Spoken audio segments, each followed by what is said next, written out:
Hey guys, welcome back to the podcast. Today we have our friend Brandon Paddock. He's a producer and songwriter and has worked with artists from Veil of Maya the whole way to Pentatonix. Brandon is an extremely talented man with a hell of a lot of experience for his age especially. He gives us a beautiful perspective into a side of the industry that a lot of us in the metal and critic community take for granted.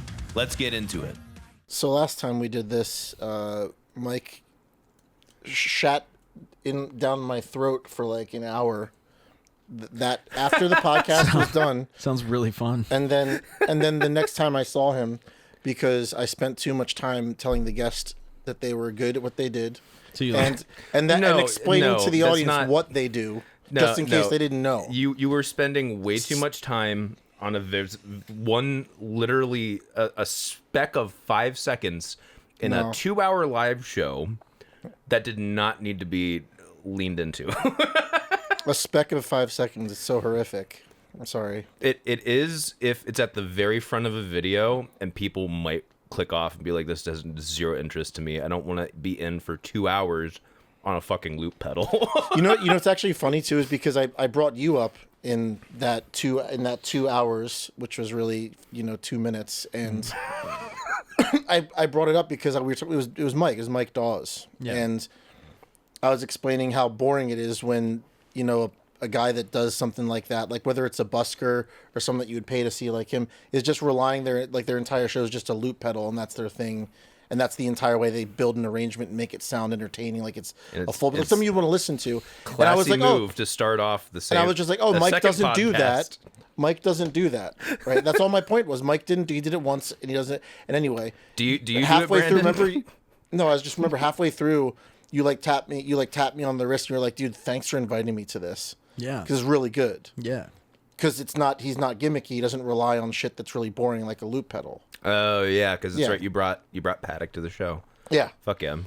Yeah, and it was awesome. So Mike's like, and you didn't invite me? Thank you. Yeah, cool. Cool, dude. I think it's understandable. I don't know why I didn't. I don't know why. I think you called me while I was on the. Nah, that's a lie. I'm just trying to make up reasons to yeah. Like I don't know why. I think I've just known Paddock for 15 years, and a lot longer than me. Sorry, man. We're coming up on a year that Mike's not gotten laid. Mike will play Nashville again. Yeah, that's probably true. It'll be fine. But so what do you do, Brandon?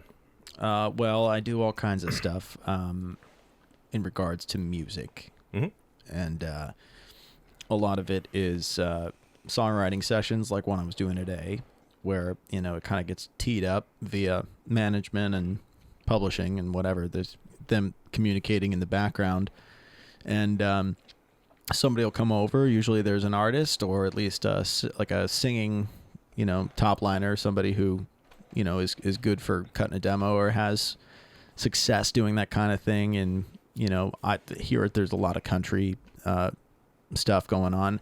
I rarely write for pitching to an artist who wasn't there in the room. Usually I'm writing with somebody who is in the room for them, and that I don't know what that is. Apparently that's kind of a lucky position to be in Nashville for at least for country. Yeah, because a lot of people here the daily grind, especially traditionally, is to get in a room with acoustic guitars and be like, well, who's looking, and then it's like, oh, well, Garth Brooks might be cutting an album soon. Let's, I wonder if he would want a song about a truck, and then you just have to write it and hope that, somebody does their job and he wants the exact spin on whatever country, weird play on words that you came up with that day, and that it's, fills a spot on the record. And of course, back in the day, getting a cut on any kind of major record was the whole gig. I mean, really, radio was a bonus. Now it's almost the main course. Especially like I'd mentioned to Mike, how the royalties are structured nowadays, with like masters owners get next to nothing from radio. It's like almost all writers. Right, and vice versa. Yeah. And streaming is, struggling to, they for years were pointing fingers at who was supposed to be picking up the tab to pay publishing. Yeah. And saying, oh, well, this doesn't actually, fall under any of the old guard rules. Sits in a really weird space. Have you seen his video about that shit? Yeah. Spectacular. Exactly, yeah. And, really thorough. It was very thorough, and of course left some mystery to it, obviously, because when it comes to being a master owner, like if you're an independent artist and you're getting really any kind of playlisting at all, and you have anywhere from 200,000 to like 1.5 million monthly listeners or whatever, then and they're listening a lot and consistently, then you're doing okay. I mean, it's not necessarily your bread and butter, but usually that translates into a 360 situation where a lot of them are paying fans and buying merch and all kinds of things. So but if you're paying a lot of people out of that pie, like Which label and marketing and label gets the biggest cut every time. Yeah, if you sign an 80-20 deal where they're taking 80% of the master revenue because they fronted however much to fund everything, then yeah, they're getting all the money. And what's frustrating about that is that there's only so much really to go around. Yeah. But it can be a lot though if you aren't cutting it off too many different ways, because it's for sure. It's about it's like between 3,500 and 5,000 per million streams on something like that. Yeah, on Spotify and even more on Apple and And it's even just the fact that like Spotify, in order to, at least from what I've seen, in order to maintain their business model, has to keep the payout on streams relatively small. Yeah, well, so they're still not profitable. Yeah, that's the thing, is that everyone's like, oh, Daniel X, no billionaire, and it's like, no, that's his stock. Yeah. Oh, yeah. Yeah. That is his stock in the company. He's not getting like a massive salary or anything. Oh wow. I think I didn't know it wasn't profitable yet. No, it's not. Literally not. No, they're operating at a loss. I looked at it a couple weeks ago.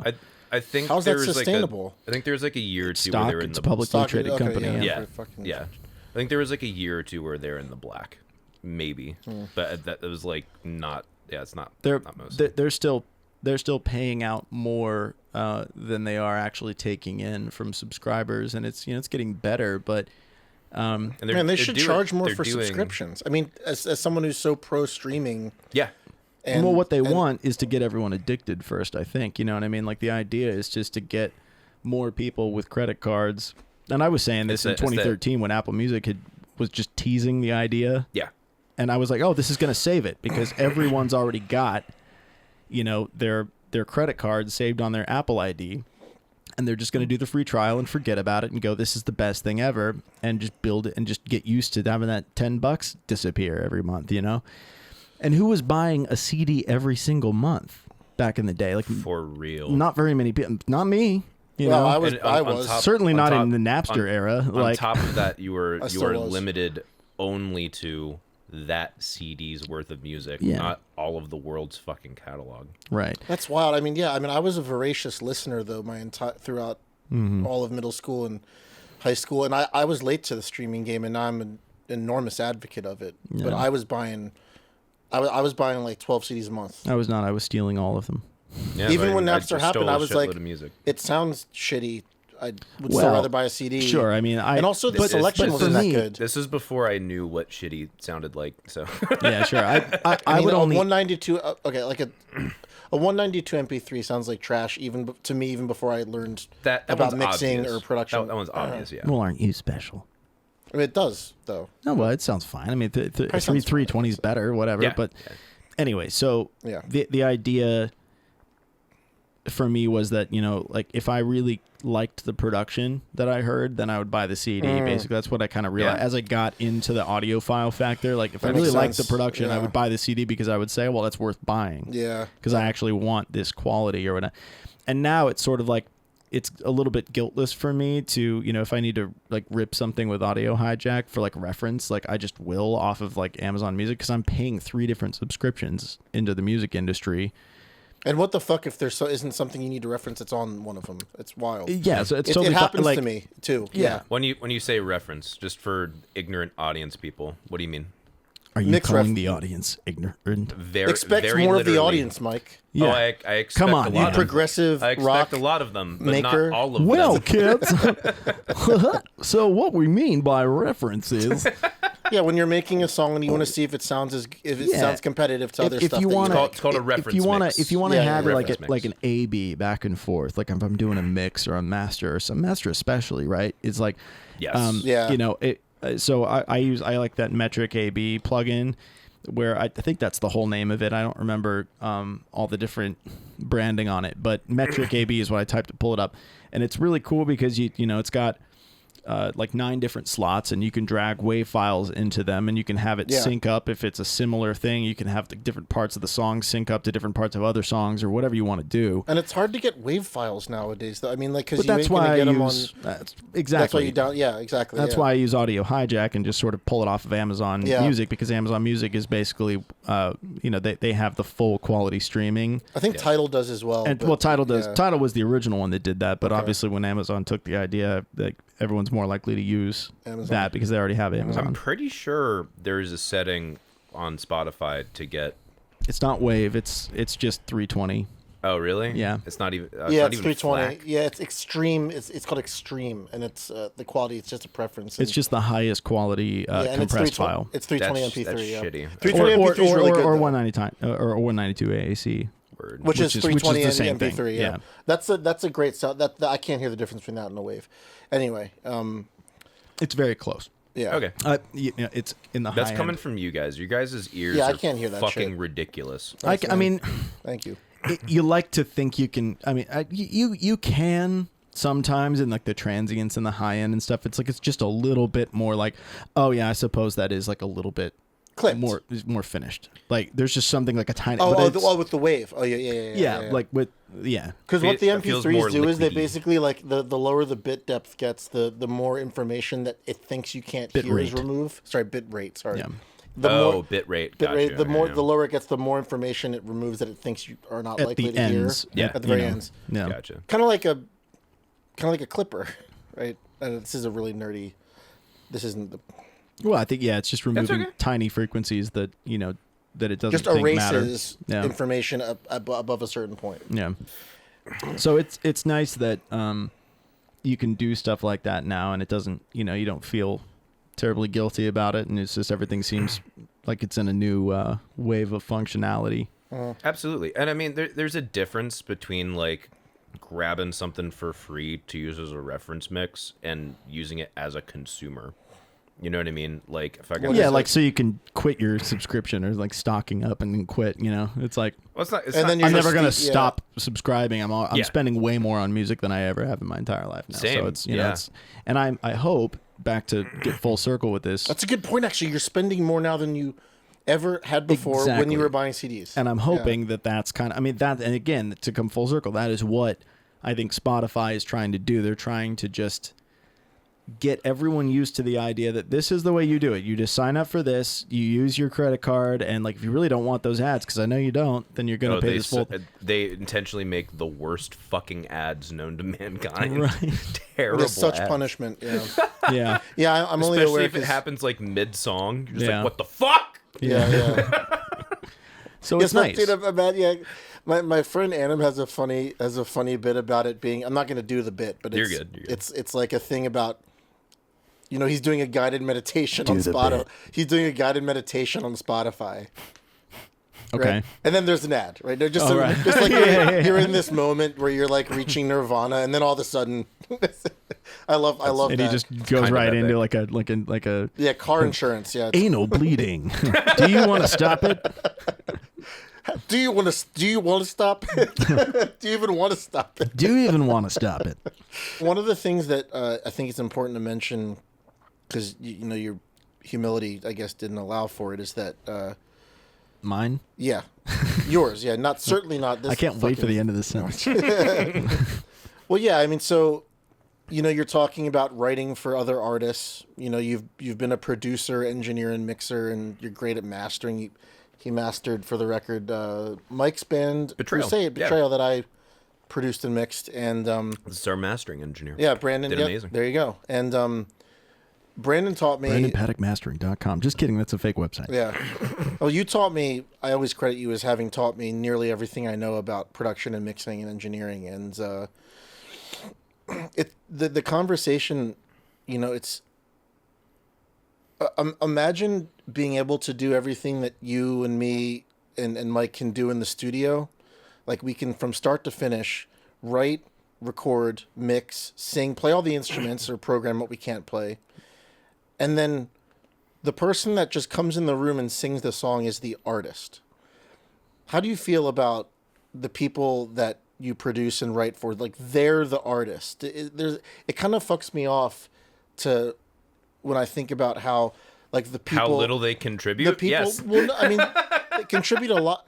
Just not nearly as much. I mean, the producer, the guy who produces and mixes and writes the song is sitting there deciding on the textural palette, probably writing a lot of the top line, at least supervising what's good enough, right? Kind of being the voice for the, curating the message, curating the quality of the lyric, the entire story, creating the story out of textures, out of thin air, choosing everything that is the song, essentially. Curate it, or at least not curate it. Doesn't even have to be the story, just the emotion. I feel like he's talking about him and your band right now. I think, do you need to talk to Mike about this? Exactly, but... Well, actually, no, Mike is... No, actually, to be fair, Mike curates in that case, yeah. I curated the fuck out of that. Oh, there you go. Because I know he, like anyone that matters... He's like, I'm a curator. Like anyone that matters. He like anyone that matters who creates art, is really opinionated about the final product. So he has a lot to say. Every choice I make, I run by him. Sometimes I'll be like, no, this is the obvious better thing, and sometimes he'll take my word for it and trust me, like on silly stuff like guitar tongues. He knows I obsess about that kind of silly. Honestly, I was silly. I was shocked by the guitar tone thing, because when we were first playing through it, we were going through a bunch of different guitar tone thing for Betrayal. It's kind of off topic, but yeah, I guess. I mean, it's kind of close. Well, what guitar tone thing? Are you talking about the fact that it was fake amplifiers, or what are you talking about? No. So, like, I don't mind using fake, like, amp sims and shit. I guess that's not an issue for me. But, like, we ran through a bunch of them, and he's like, what do you think of this one? Is the Jason Richardson one. The Joey Sturgis Jason Everyone Richardson. hates. It was sounded like absolutely not. And then we tracked it to the Dover guy that you have, which I really like. That one's great, yeah. Super Duper by ML Sound Lab. And then after he was done the model of the Dover DA50. It's spectacular. It's really good. After he was done editing and mixing everything, he's like, all right, I'm not telling you what's this. I'm going to A-B the two. And it was like in context, everything else. What do you think? And I was like, I could take either one. And he's like, I really like this one. And it was a fucking Jason Richardson thing. I don't know how the fuck he made that not sound annoying. But he did a very good job. After the performance is there, you have to dial the tone into the performance. And a player doesn't play, like when they're playing with an amp or to an amp sim, they don't play the same way as they would to a tone that they liked. It's weird. I've noticed. After recording a bunch of guitar players, I'm always able to dial in something that wasn't the tone they played to better than the tone they played to. So you'd say that there was a collaboration of function there that he wouldn't have been used to, but like learn something from about what's possible in the studio, and and it didn't necessarily involve you. It's rare. It didn't necessarily involve you like doing everything. It's rare I can find someone that I trust post actually getting a guitar tone that I think is better than what I'd get myself. Right, sure, yeah. Which is nice. It's nice. So good. I think that's the role that you strive for with an artist who comes in. I appreciate that, dude. Absolutely. Who comes in opinionated and trying to do their thing. It's like you're trying to show them a way where what they get back is greater than the sum of what they thought they were putting into it to them. Totally, yeah. And then like.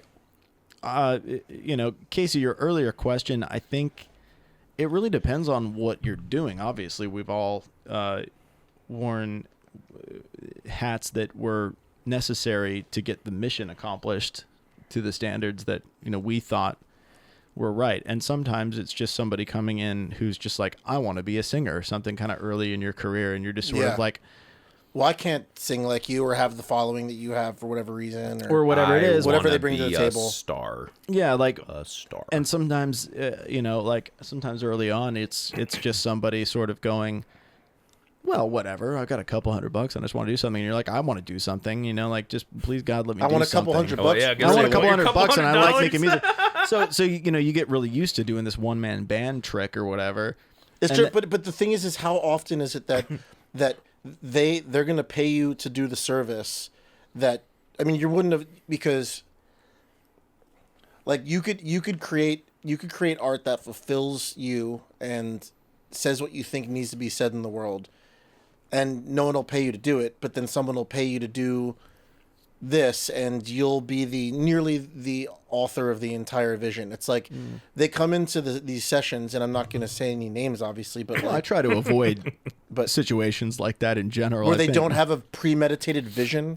I think because that's part of art to me is thinking about what matters and what needs to be, what the world needs more of, what you feel connected to, where the overlap is there, right between those two things. So you guys, and then figuring both out the best way to tell a story that creates fuel for humanity in terms, which is, I would say, empathy. You guys are both in a privileged position because you have a very established reputation, and while you're working on it, you still have a reputation from other shit you've done in the past. And yeah, but I did that in the past. Like, how's that a privilege? Because most people, well, because you earned a. So a privilege can be earned? I think so. Okay, then as long as we're establishing that. Then. In most people's circumstances, they don't live in Nashville, and they don't have the connections that you guys do. Right. So I would say to simplify this, if you want me to just go and kind of like put this how I would put it, I think that whatever it takes to, I think there's probably some situations where I'm making something based on a set of parameters kind of prescribed by somebody who is more of a visionary and less of a practitioner, but it's pretty rare these days, and in that way I'm sort of like a conduit for like their dream, or whatever. Mm-hmm. And like typically that's the kind of thing that you try to do more with somebody who, is down to just kind of dump money onto it, and you're like sort of like, I'll show you what money can buy, and you're kind of just like, totally, cool, Yeah. And then there's other situations where you're in it because of somebody's voice or in more ways than one, their literal voice or the kind of hands-on approach to the lyrics in their dreams. When I work with Kate Barnett or like Martin Johnson or like people who have these like really intense ideas of what their solo project should be, who I've been working with in the past few years, like they're very hands-on and very opinionated and have very carefully crafted lyrics and voice and skills and things that they're relying on me to translate effectively and efficiently into as much of the energy as possible coming out of the speakers. And then we'll go and we'll hire all kinds of other musicians to play on it and bring organic life to it almost after the first draft is done, because it's the best way to check things, like you get a sketch going almost like you're making a movie. Yeah, absolutely. It's like we storyboard it, and my skills come in handy there as the one man band effect or whatever.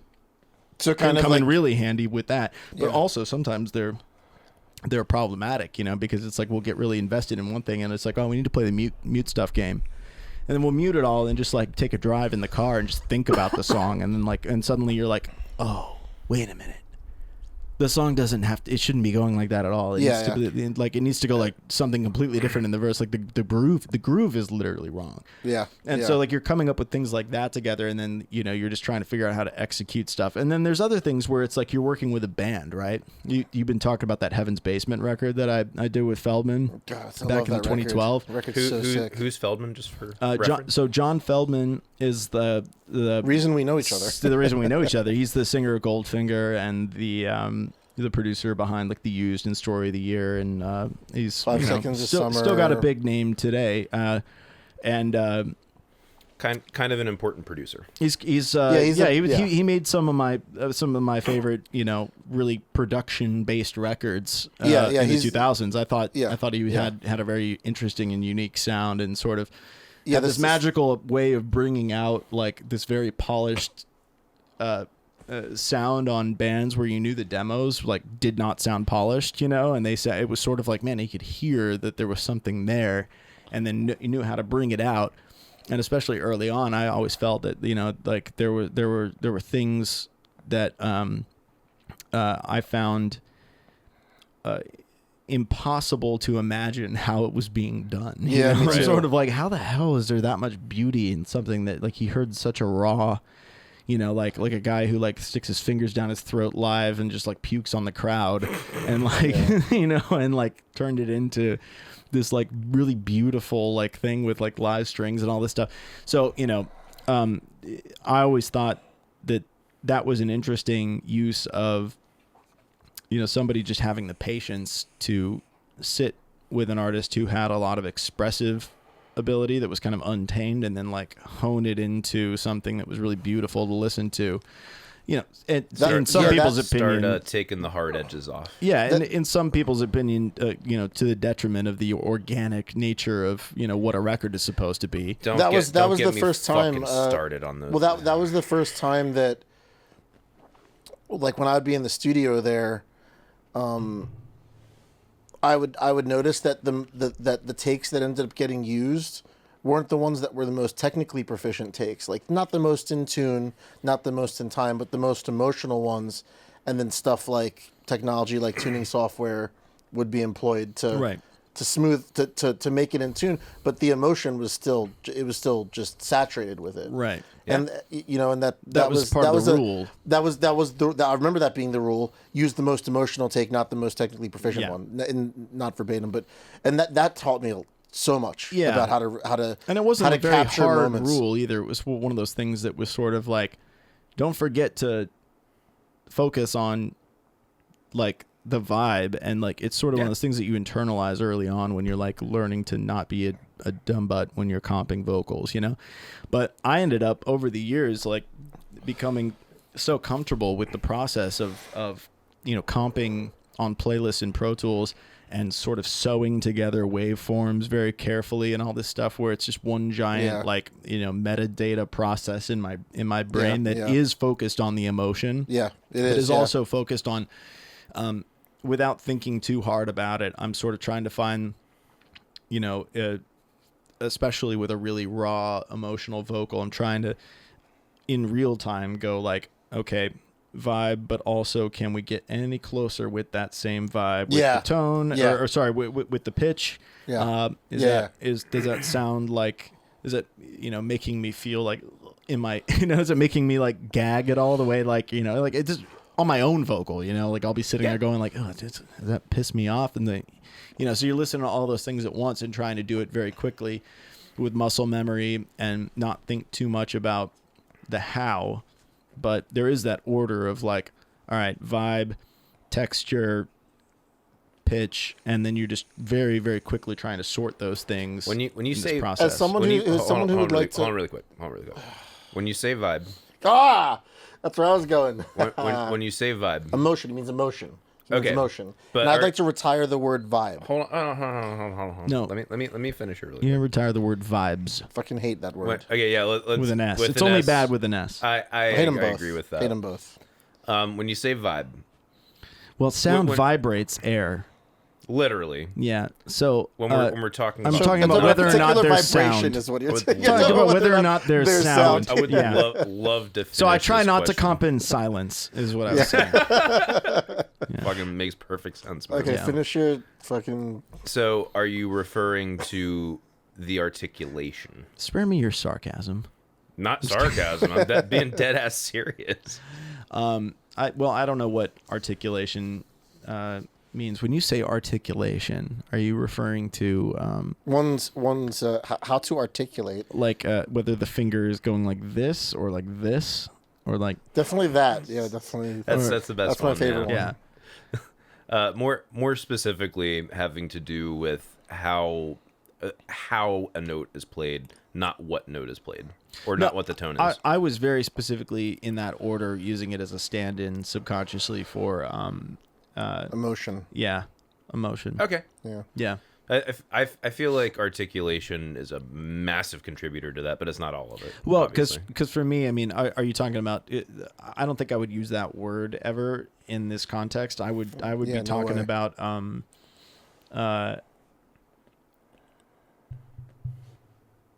what is that word? Like pronunciation, I think is how Diction. I would say. Like diction or something. Yeah. I'm not. Well, when I say articulation, I'm not even talking about just vocals. Like if you do like a pinch harmonic, if it's staccato, all that shit. Like fucking. Well, but yeah. No, for me on an instrument, when it comes to articulations, as far as how like strings are playing or something Yeah, like that's that. a technical term for different techniques of playing stringed of instruments. playing an instrument. Yeah. So Staccato, pizzicato, Right. It legato. doesn't even just have to be strings. It can be in any instrument. True. Yeah. Sorry. Not. Yeah. I don't know why I said strings in particular, but that. Yeah. Articulation is simply not synonymous with emotion. I mean, I wouldn't say it's not synonymous. You but employ it's articulations to convey particular emotions. Yeah, right? that's but I think that's very yeah. fundamental to, if I'm doing a string part or something, like I think the articulation is almost the first thing I consider. Oh yeah. Yeah. Oh, yeah. Big time. Because to me it's sort of maybe the analog of that with vocals would be whether or not we're choosing to sing breathy or sing like. But that Totally. so yeah, That's like an articulation that's of vocals, that though. is for That's- sure the first thing, but that's almost pre-comp. It's like I would pick the That's articulation production, right? Yeah. Getting the when take, I'm telling getting the singer them, to like yeah. in this we're batch of talking takes, about we're gonna do that. We're talking about specifically at comp. Okay. No, yeah, so- my bad. My bad. Well, no, we don't Well, have to. I be. was, Okay. but We don't My have bad. to be. I didn't take it that way, but Yeah. but that is those are options. Those are choices you're making if you're the producer who's comping the vocal, then you are making choices as to which takes convey the emotion that you want. But you're even But before you do you're that getting. before you do the comps. Like I was gonna ideally, say, yeah. That's it. ideally, like you're Ideally. comping. Ideally, you have 6 takes that are all performed with the right articulation because you were there. if you can. If you can't, telling the singer sing breathy here, go harder here. It was the mixed greatest voice thing here.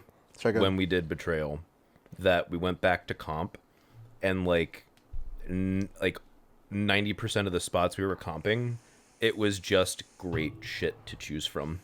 That like never happens. Brian's an amazing singer. You produced the fuck out of him. You Hours brought, of like doing the same take, like the same 6 seconds we of spent singing. 13 hours on vocals. Yeah, like the same 6 on seconds. one song. One song. A lot of manifesting the artistic vision, I think, if you're really critical and really specific in what you want, often in the studio requires some singers doing the same 6 seconds upwards of 60 times. With Brian, You were the Brian's world's amazing. kindest dickhead about it. I mean that in the best way. Oh, yeah, It was well, great. Well, you establish rapport with the artist first, so you can be yourself around them without them taking offense, yeah. and so that they're inspired rather than. But on Casey's very gifted with that though, because he's yeah. he's I don't know what it is. It's almost like he's if I had to put it in a nutshell, I would say Naggy. he's so over the top. That like it couldn't not- possibly be n- taken seriously. Yeah, Right, like not taking yourself seriously. never. Yeah. That like nobody confuses you being particular with like you having an ego. Yeah. That's a great point. That's a fucking beautiful point. I would have never even considered But that. that is why you get away with being very particular when you need to be, because I don't think that it ever gets confused with you trying to like posture Oh God, yeah. to look a Yes. certain way. I never got that vibe from you ever. It's sometimes it's really hard to get that message across if you like So forget to just be like chill every other time. Dude, you know what I found?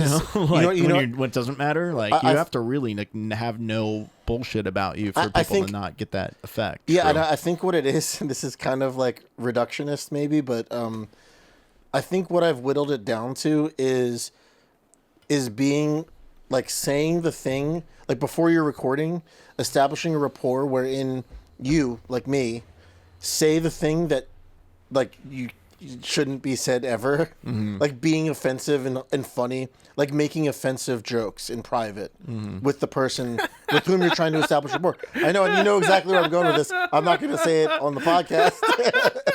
No, but being the guy who's over the top and offensive, and they think it's funny because they, you've disarmed them. Right. You're in a professional situation, at least presumably imminently, and at that point you've said all the wrong things that are taboo and whatever. The money's been maybe not all of exchanged. them. The lube's been opened. Maybe not up. all of them. Now it's time Maybe to not all of indoctrinate them. you. Time to go to town. No, but it's just that the ice has been broken. These are words I can't And- say in front of my wife. What, lube? No, sorry. In front of your, Is there something wrong with it? yeah, what? I'd be worried if you can't say. Okay, well, Anyway, yeah, but so just kind of deformalizing professional Yes. environments. Yes. Right, like that's Yeah. always the goal that I've sought to achieve. And that's the thing, because if it's overly formal, then it's sort of how can you be vulnerable in overly You formal? can't. You can't. And that's what the creation of art is it's exposing the vulnerability that you otherwise must guard against. Well, that's what's so fun Every- about writing sessions too. Oh fuck yeah, absolutely. Like you're Except for talking to the one people thing- like about like some crazy breakup thing that just happened to them, and like you met them 5 minutes ago, and they're like crying. Yeah, you yeah, know? yeah. And like people let you in really fast, and like and it's not even often that it turns into, those spaces are sacred. Like you don't always end up even befriending The these person people. afterwards, Like, yeah. actually, like Yeah, you yeah, feel yeah, like yeah, you're yeah. friends. You feel like Yeah, in you, that moment, yeah. Shared yeah. something intimate. and you would be like very happy to see each other out at Red Door or something, Yeah. which is the bar in Midtown here in Nashville where everyone seems to go if they're in the music industry from time to time. You'll be like, Yeah. you're having There one of you those are. nights. You're at Red Door, okay, Yeah. and you'll see somebody and it'll be It's a like great spot. I love that. it's been a year since you had that pretty good. writing session, and you're like. And you're instantly like happy to see each other because but like Are we going to Red Door after this? Is that No. what's happening? no, it is not one of those nights. That's definitely not. I definitely It's agree. Wednesday. But to piggyback off of that, I think that's one thing that maybe some of the listeners might not realize. Like every good studio you walk into is the chillest space. Yeah. It's always That's, comfy. that's always that matters so much to me because so much. a lot of the time, what's funny is when I was decoring this little thing I have for now, a few people came in and like worried about some of my choices in decor that are very Who? very ideologically specific. And Oh, Okay, you mean you're this talking little about that. this Baphomet Christmas ornament? Or the Nika, or my the- fiance the painted that actually. She Did made she? that for me, yeah. massive fucking Baphomet canvas that's Tapestry, right behind yeah. you. Shit like Yeah. that. I didn't. Yeah, I wasn't gonna I wasn't gonna say what they are, but it turns out that they're disarming to artists who are many of whom that I've produced over the last 2 months are Christian, Yeah. which Well, it's not. It's You'd not, think, it's not the Baphomet. It's you it's me that's disarming. that's disarming, and Yeah. it's the fact that you. I mean, almost all your friends in Nashville are very Christian. Yeah, almost all Yeah. of them. Yeah, But yeah. I mean, they're very strong-minded. There's a spectrum of studio design styles. I find there's the clinical, clean, it's a business, the gear, and we're gonna make it look like there's nothing that says anything about the person who designed it, Yeah. right? And you see those all over Nashville. But then I don't know. I seek to have a space that people go into and they see that because I've expressed myself in it artistically or even ideologically, whatever it is. Yeah. They feel comfortable to Do the reciprocate, same. right? Yeah, exactly. That I don't know, that I feel that's been the effect of my spots. I always have weird art and shit all over the place. Yeah. And people come in like, oh, this is weird. I can be weird now, you know? Yeah, yeah. And that's what I fucking want. I want to create shit that's weird, because weird is the other. Weird's the opposite of normal. Yeah. And art shouldn't be normal, because if it needs to be said, it's not normal. It's not the norm. Right? Yeah, exactly. So, man, I love that, and it makes me think that there's a lot that I have been meaning to do with my space, and I've been recently like trying to do. I mean, you guys saw the other night, I at least made my little roof deck Dude, that I'm fortunate to have, like a homey place to hang out. 5 bajillion gobos surrounding the listening area. That was actually pretty dope. that's the attack wall. The attack wall, Yeah, yes. that's cool, yeah. Which It's called an attack. I've never even seen anything like that. It's great, man. The It's really cool. Acoustic Sciences Corporation attack wall, and I got the name brand one, and yes, it was awesome. an enormous amount of money. Was it worth it? Yeah. Well, I think it's really awesome. I mean, it's Your very listening cool. spot sounds great. I'm sure there's another way to do it that's more cost effective, etc. But I am admittedly it's a not shitload of work. I'm not the craftiest guy in the bunch at all. When it comes to working You mean with like handyman shit? handyman stuff. I mean, it depends on what it is. My but- attack wall is a couple of fucking boom mics and a moving blanket. That's my not- attack wall. Yeah. Well, and what's for people who have no idea what the fuck we're talking about. Yeah, that's a good. This good is a series of they're cylindrical. They're mobile acoustic treatments. Treatments Yeah. that are kind of on little almost like the base of a music stand. Yes. You know, Yeah. where it has that sort of like you'd see in band class or something at the base of it. So that your cat can climb up it and knock it over. Yeah, exactly. Which happened a lot when he was a kitten. He stopped doing that, thank God. But so I love his cat. I'll throw a picture up on screen. Yeah. They can 3PO. see it. He's a good boy. 3PO. We 3PO. But not of if the you're cat. out there, Not of the peace and cat. love, bro. Love the cat, but I'm not putting a picture Tag of the his cat. Instagram. Putting He a has an picture of Instagram. the fucking Just the robot. the Just attack. the droid. Yes. Just C3PO from Star Not Wars. the attack wall, this the is gonna be cat. a My lot of- cat's name is actually C3PO. Awesome cat. But Yeah. I didn't name him that. I just kept it that because I'm a nerd. So it's a little bit of both. I don't What do you take mean you full didn't name him that? I didn't name him C3PO. What the fuck? He was already named that. Was he He adopted? doesn't know his name. You can change his name. Yeah, but I kept it. I mean, you did. Okay, so it's yeah. That's what I just said. My friend adopted a dog. It was already his name. It was as though he learned it. And No, like it's his not. I like inherent to his they being. gave it to him at the shelter, Yeah. and I kept it. So anyway, Fucking That's funny. Friend adopted a dog named Arf Vedder, and he can't. that's change. pretty. That's pretty good. It is pretty good. He Arf also Vader? he doesn't Wow. respond to Arf or Vader. It's Just just Arf Vader. Just Arf Vader. Arf Vader. So it's like he couldn't change it if he wanted He to. literally couldn't get the dog to pay attention. Did he try raising the inflection of his voice? It's already constantly. Yeah, it's up Mandarin. there. It's- Yeah, it's, Usually that works. I don't know. it's Mandarin, Cantonese. Which Yeah. one is it? Wait, what? I don't know. It's Cantonese and Mandarin are. One of them is one of those languages where They're both in- Chinese. Yes.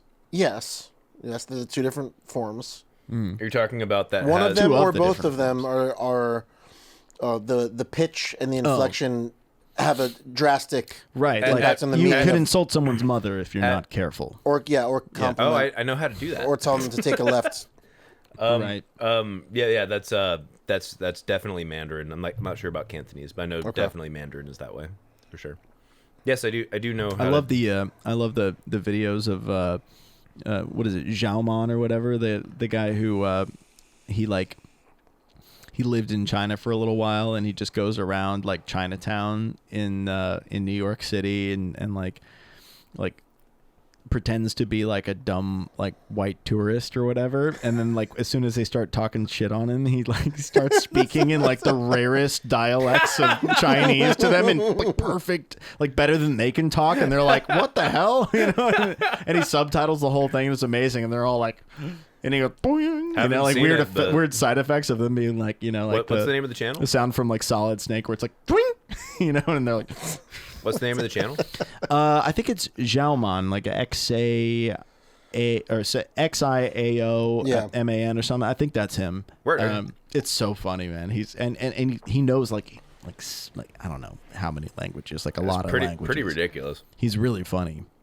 and just how many very skilled all right. at learning languages. He has a lot of Question. room. You ask me how for many this. languages does you can know? No, fuck all that. All right. How many countries have you been to? I never counted it, but I think the most in one shot is probably the most in general. You just got back from Paris. Yes, but like I can say I think definitively the most I've been to is not that hard to count because it's like here, and then I did this trip in 2007 with my buddy Kyle Heller, who I grew up with in Kansas City, and we went to college together for 5 minutes before I ended up leaving. But we went to, we flew into London Heathrow and then like went down through France via Channel, and kind of did this whole train tour where we had a train pass that was like a Euro pass, and we could just go on the train. Oh, you guys did the whole European. Yeah, tour and for together. like I think it was like 2 weeks, and it was like we did the whole thing for like $2,000 each. It was amazing. Yeah, it's not bad at all. Yeah, it was great. Like in 2007, it was like pre crash, so everything was just easy, and on the Euro. And so we went. That was before I met you, then, yeah. Oh yeah. We went in a big circle, and we went UK, France, Italy, Germany, Prague in Czech, Yeah. Czech Republic at the I got time. some. I got some fans in Prague. And then over to Amsterdam, and then back to I don't think I'm missing anything. Yeah, and then back over to London to fly out, and it was super super fun. And then I've been to Japan to work on a record, and I've been back to the UK to make a record. And Where in the UK? it was like south of London, like Southampton, with that band Natives. Oh yeah, Remember those guys? yeah. I was about to ask you the next question. 2012. How many of those trips were for work? Let's see. I've only been out of the. I think it's 2, man. I really do. And Really, that's it? Yeah. Wow. Well, no, All right. 3 now because I went back to France to do some work with Kate. We were doing some shooting, but like, You had to go to France to do some filming. yeah, we had this whole.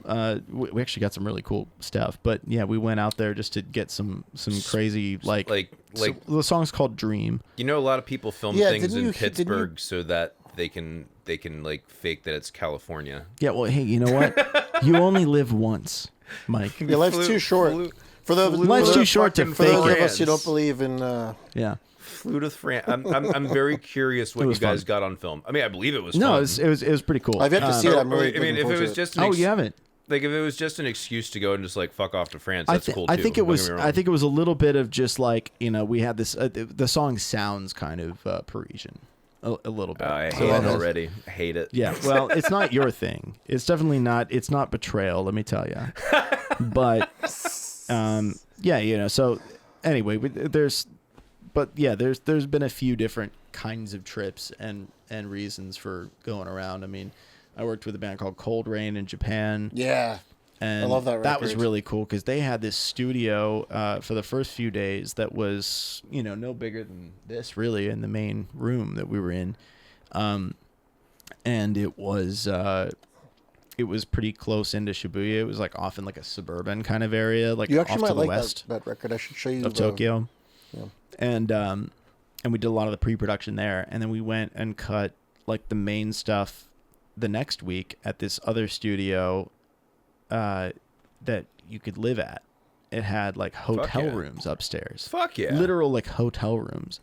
It was awesome. Telling you, man, that is the thing. Make it as hospitable as possible. It was wild. And I mean like they had like bikes that we could just take to the beach and stuff, and like we did. Wow. It was amazing. Like it was such a Fuck cool yeah. experience. They were so cool, and then like they just paid for everything, and then there was a chef that like made like amazing food every single day, Jesus like Christ. for lunch and dinner. And there like were working always for snacks Google. if you were hungry in the morning. Like it was crazy, and like That's great.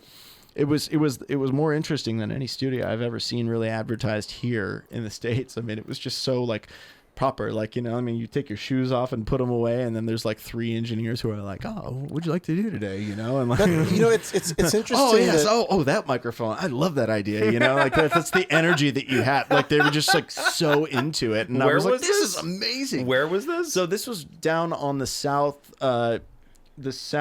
coast. Under Tokyo, I don't remember the province, but I was gonna say it sounds very Japanese. You could, it's super so Japanese, dude, and you could see Mount. Is it Mount Fuji? I'm assuming it's Mount Fuji from the beach. That's pretty badass. It was so cool. That's dope as shit. Yeah, it was awesome, man. And they're it's like a Rick Rubin experience. It was a little bit, but it was a little more intense. My new fave.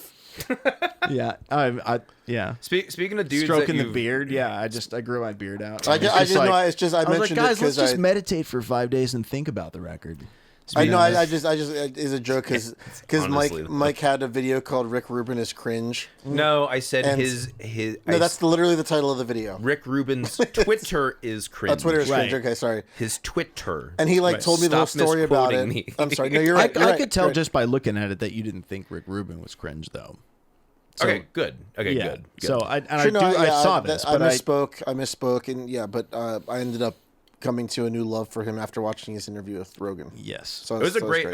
It was a great interview. He told some very interesting stories, and he had a very. But his heart, though, his heart is so clearly in the right place. Yeah. Is you know, I don't know. I mean, I don't always. I think it always has been. I think he's always been the guy who's like. Actually, just loves it. Just loves the thing and wants it to be its best. The energy and loves life enough to like help other people remember to. But he accidentally almost slept through a fire because he trusted his wife so much. No. I mean, there's something but also But also he didn't trust his wife that much at the same time, depending upon how you interpret it. Either way, how would that be? Because he didn't trust that she's yelling fire. That means. Hey, I'm yelling to get your attention about the fire. It's not really a fire. It's a metaphorical fire. It's a fire in my heart for you, love. Well, yeah, and the day that Rick Rubin almost slept through a fire, even though his wife was yelling fire, is a great story you should check out on the Joe Rogan Experience. Story. Yeah. It is very strange that he is even alive today. But at the same time, not. He's one of those dudes who he says he always works off of intuition, and he did in that fucking moment every step of the way, and somehow manages to drop where he needs to be at that time. Yeah. And it's just like it. We mean drop? You mean just leave? Drop? No, drop as in just like drop down, like into the situation. Yeah. Oh, yeah. Yeah, and you know, he has a very charmed life, I think. That he would be the first to admit, like, you know, because he's focused on the present moment and experience. And totally. I really want to read his book. Actually, I forgot. I actually do too. I'm not. I don't think it's out yet. I definitely want to read the book. It's not yet. Is that the thing, or is it just now it's out? But either way, the way he described his book is fascinating because he talks about it being set up to be like ways of thinking of things or perceiving things that are based on interviews that he's had with people while he was, you know, crafting the book or trying to get out his life's message to the book, or what went well for him and why, distilled into anecdotes that are categorized by, he said there are like 21 or something different like segments of mind that are important, which I thought was fascinating because I'm like, well, I've never heard anyone say it like that. It's like, you're not a psychologist or a neuroscientist. I gotta read this thing. But this is cool, yeah. I gotta read this thing. He's just a, for lack of a better term, random ass dude who lived a great life. Yeah, and it's fun, and I think that he's very satisfied with it, and he talked about being quite ready to have died if he had in that fire. Yeah, I really admire that. In a very pleasant way. It was it wasn't morbid at all. It was like a fun thing to hear a guy who lived an exciting life. He would have been satisfied. Yeah. So like that I admired a lot. It makes me really happy because we all have to deal with this. You know, that we're not gonna last forever. Fucking mortal coil. Yeah. So it's nice to hear somebody who has a lot of things that people would say they would want to have, even just on paper. Right, like or like on paper, right? You know, he's got everything, but he's like happy to lose it, so it's like there is a way to do this and be like spiritually authentic in a way that feels like you not get seduced. not get too I would seduced never- by what it all means or whatever. I would never in other say Rick people's minds. Rubin. Or rather, I meant seduced by the material Exactly. returnings. I would never say Rick Rubin is inauthentic. I don't think for Is one inauthentic, yeah. I don't. Oh, I yeah. do not think he's inauthentic At all, ever. yeah, and I think that owes. I think he owes that. He owes his great success to that fact in a unique way, Yeah. which is really fun to see.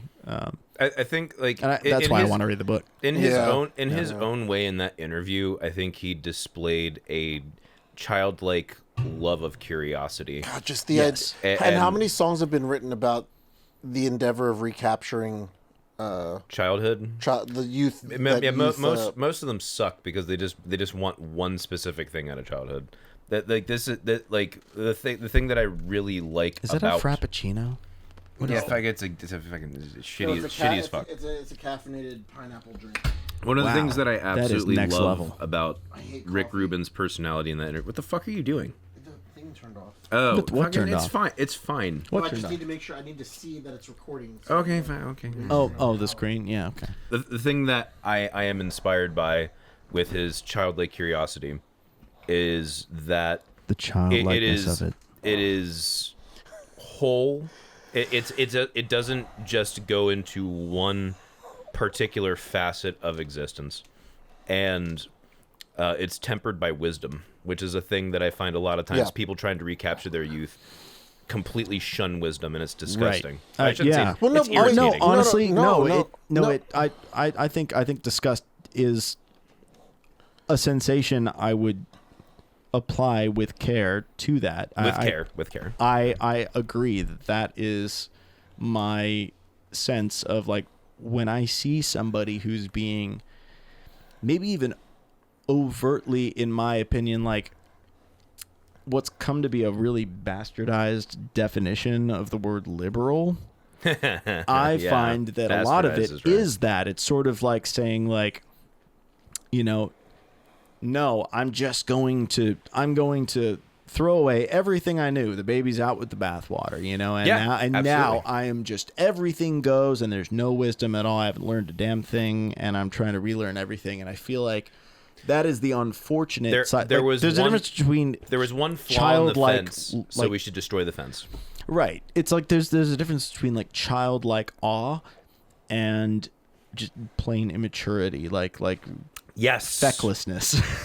that is brilliant. And Yeah. the thing is, we associate maturity with this sense of doom and irritation and stress. Yeah. To where pairing it with a childlike curiosity is so fucking hard to conceive. Yeah. And again, that's like I still think his Twitter is cringe, but at the same time, I admire Rick Rubin's ability to capture both of those because totally. he's obviously wise. Like it's Yeah. obviously. I think I he think would be that- clearly like really like a really good guy to make a record with if you didn't need somebody to I think that's been just debatable. do it. To just not really though. There's There's one there's- guy who didn't like doing it. It was Corey Taylor. Yeah. I've heard. I mean, Oh, wow. I've heard more than one, but I mean, I don't know. Really? Maybe I'm wrong. Maybe I I'm wrong. didn't know that. That's interesting. Kind of what I was pointing to earlier, though, about this this kind of archetype in songwriting of trying to recapture youth, fantasizing about it, is that usually it's done in the context of gaining all the benefits of youth, but keeping the wisdom that you've accrued through maturity. And Yeah. What when song- I what fantasize song- about it, it's What song has typically done that? Hey, I'm sorry. I'm trying to. You said that when people fantasize about it, they want to have the. Man, maybe this is a projection, honestly, but my interpretation of nearly every piece of art that I've experienced that sought to create an experience for the listener and for the artist in which youth was recaptured was one in which you could revisit your youth with the wisdom of that you have now, but just be young again. Right? sure. Well, and that's but maybe that's part of the experience maybe that's part of the experience of art that I had in those moments that wasn't necessarily intended or isn't necessarily that popular though. I don't know. And you're saying that like those are your favorite moments artistically that I'm just saying it's a popular. I've perceived it as a popular moment to try to capture in art. a popular moment to try and capture in art is what you just said. Clear. Yeah, it was probably unclear. Yeah, sorry. Like, Well, no, I was just. It felt like you were reiterating what we've been saying, but I was trying to make sure that I understood. No, what you just said was simply what you just said though was half opposite of what I said because you were saying Half opposite. half That is opposite. the best. Yeah. That's mine. not even That's funny. going to be the name of my EP. I think half opposite. That'd be the name of the No, podcast. because you said the idea of of progressivism is Wait, half is opposite is pretty much neutral, right? What's half It's opposite? just basically saying nothing. Half opposite. You said half of the opposite of the thing you said. No, it means half. Which means you said nothing. No, it means half of. It means half of what you said was the opposite. Oh, so you said about a quarter of what I thought you originally said. Except it wasn't a quarter; it was half, though. No, but No, but hold on. But the opposite counters it by a whole. Like if we're Right. talking like matter but that's- and so you said antimatter. one but thing. but that's if the non-opposite is 1 and the opposite is -1. What you said was neutral, and then this is the or no, what you? Fuck, you're right. Casey, what are you talking about? You're right. What are you talking about, dude? Okay, that's fine. Are you going to edit that out? Maybe we'll see. I don't know. He's great at this. He knows how to edit it. I think you have to. That was I mean, absurd. There was also some hilarious moments where I was just laughing my dick off at. That was the no. That like you lost me. That was the Be worst. boring. A producer and writer and engineer and mixer who's as experienced as you are, you've definitely in your career run the gamut from working with artists who have nothing to say and are just singing on it to people who, if they knew how to use Pro Tools, would not need you, right? Yeah. And yeah, okay, kinda, and the fact that gradient is valid within like that's a valid gradient and it applies to the word artist is like should be offensive to me, you know. It's offensive to me, but I try to think about it from the perspective of they are the performing artists. Yeah, okay, but that's just a word. These are all just words.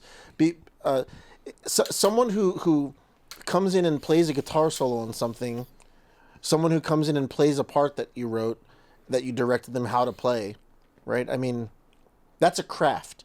I don't think that's an art. I think it's part of the experience of the listener.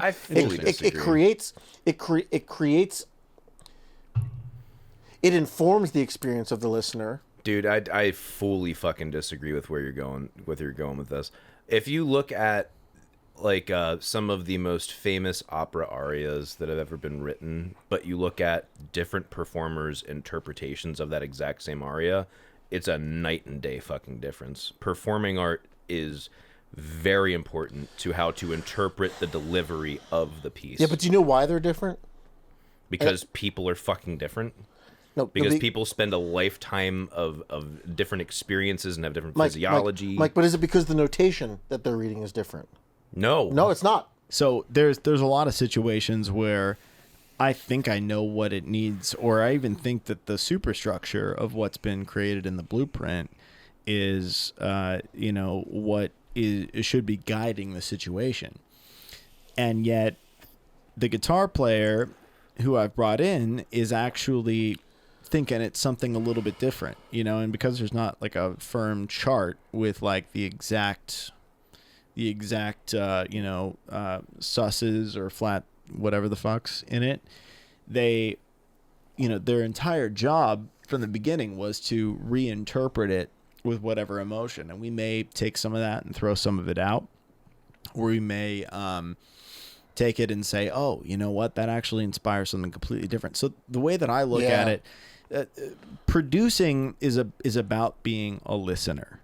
It's about listening to music. Rick Rubin proved that often enough that you're you're trying to be able to hop onto a wave and audition it very consistently as the natural wave function that it is.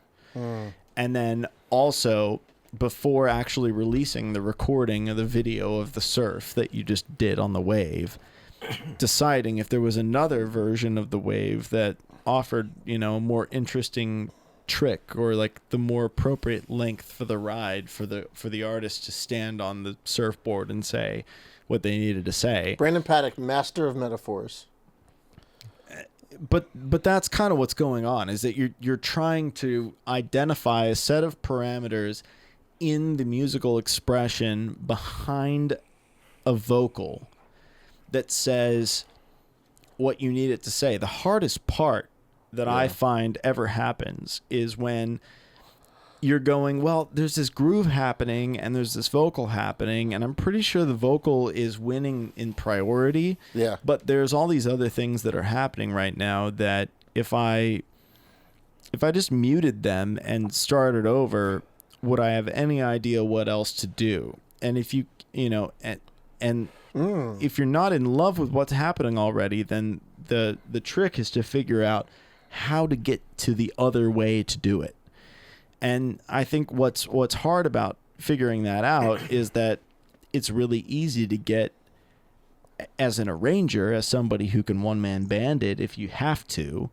The hard part about producing is figuring out how to not get addicted to the way that you're used to it going and thinking that you know everything. Yeah. Because once you know something, it can be kind of sticky, even if it's not great. That's part of the problem. It can be really, really addictive. Like it's sticky. You can also override what the artist's vision is, and you definitely don't want to do that as a producer. If you have a artist who has a sorry. No, I'm not laughing at you. I love that you do that. Well, I'm not sure. He seems pisses me off. He seems like very hung up on this idea that there are a lot of artists that just rely on everyone else to do the hard other work. Than themselves. Yeah, to do the hard work. But yes, I don't know. I don't like really see a ton of that. I don't. Yeah, but you are in a privileged position to tell those people to fuck themselves off. Not even. I wasn't even going to go there. I was just going to go with like one of the main guys that you work with has a spectacular and very specific vision.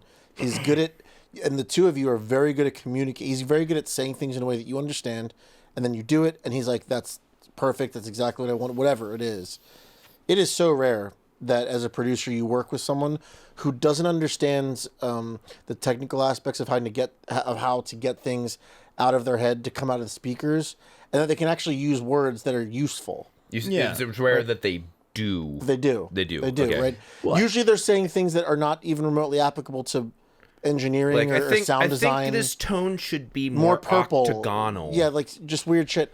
That's the running joke in our band. Well, I mean, if it were that all the time, it'd be way easier because you could just have a purple button that does nothing on your desk, and you could just push it right as you turn off Isotope or something, up on and screen they'd be like, now. "Oh my god!" On screen right now. That's why the Funkalizer. Actually, I just came up with a great idea for a business.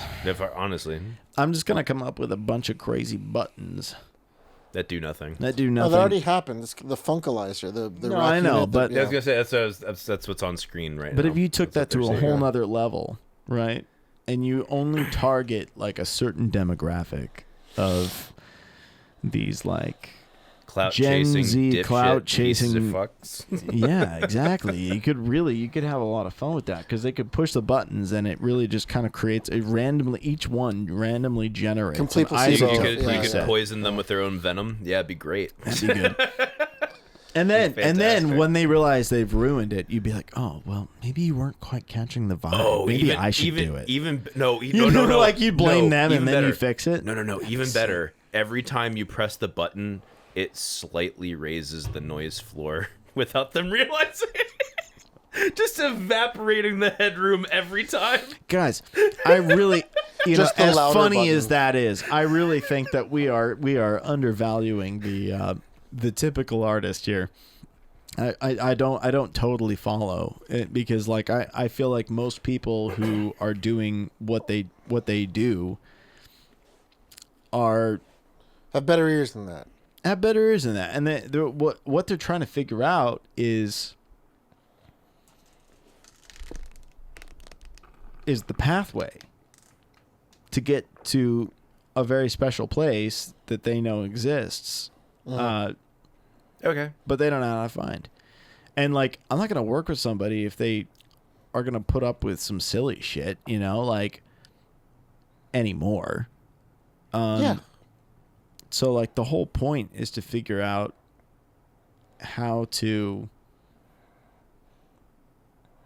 get the final product to have a sensation that makes them want to get on stage and play it every night, or like get up at 5 a.m. to go play it for, skid marks in the morning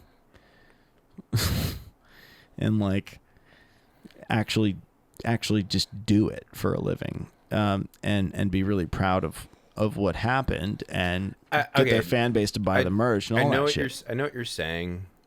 If they gave that much of a fuck, they could go figure that out for themselves. And I'm not saying that what you provide is not valuable, but at very least, they would walk in with a certain level of baseline knowledge. Often they do. I literally should not have been accepted to my fucking college for the music program, but I did the first audition, failed. I was nervous as fuck. I was underprepared. It's in a style of guitar I didn't do.